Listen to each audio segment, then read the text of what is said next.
નમસ્કાર, અમારી news channel news for Kathiawad ને લાઈક કરો, શેર કરો અને સબસ્ક્રાઇબ કરો.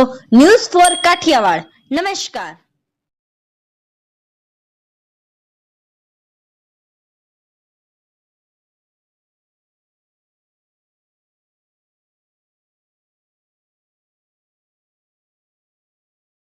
જૂનાગઢમાં મહાશિવરાત્રી મેળાના બીજા દિવસે આજે હૈયું દળાય તેટલી ભાવિકોની ભીડ જોવા મળી રહી છે. ત્યારે હજુ મહાશિવરાત્રી સુધીમાં અસંખ્ય ભાવિકો આ મહાશિવરાત્રીના મેળામાં આવનાર છે. ત્યારે આ મહાશિવરાત્રીના મેળાનું ખાસ મહત્વ અને આકર્ષક વર્ષોએથી રહ્યું છે. તે મહાશિવરાત્રીના દિવસે રાત્રિના 12 વાગ્યે જ્યારે નાગા સાધુઓ મૃગીકુંડમાં શાહી સ્નાન કરવા માટે પહોંચે છે, તે આ મેળાનું ખાસ મહત્વ છે. અને ત્યારબાદ આ મહાશિવરાત્રીનો મેળો પૂર્ણ થતો હોય છે. ત્યારે જોઈએ આ ખાસ રિપોર્ટ, જેમાં દિવ્યાંગ ન્યૂઝ રિપોર્ટર યજ્ઞેશભાઈ ભટ્ટ મેળામાં બીજા દિવસે જે માનવ મહેરામણ ઉમટેલ છે તેના દ્રશ્યો આપના સુધી પહોંચાડી રહ્યા છે. અને એટલા જ માટે આ શિવરાત્રી મેળો ભજન, ભક્તિ અને ભોજનનો ત્રિવેણી સંગમ ગણાય છે.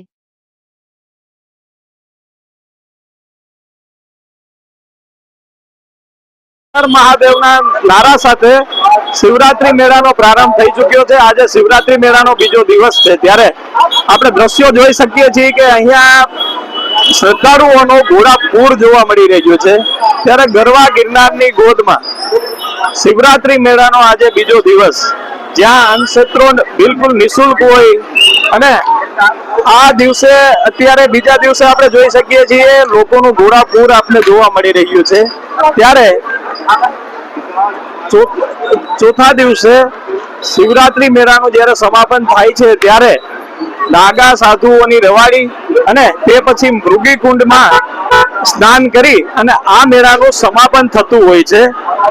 રિપોર્ટર યજ્ઞેશ ભટ્ટ, જૂનાગઢ.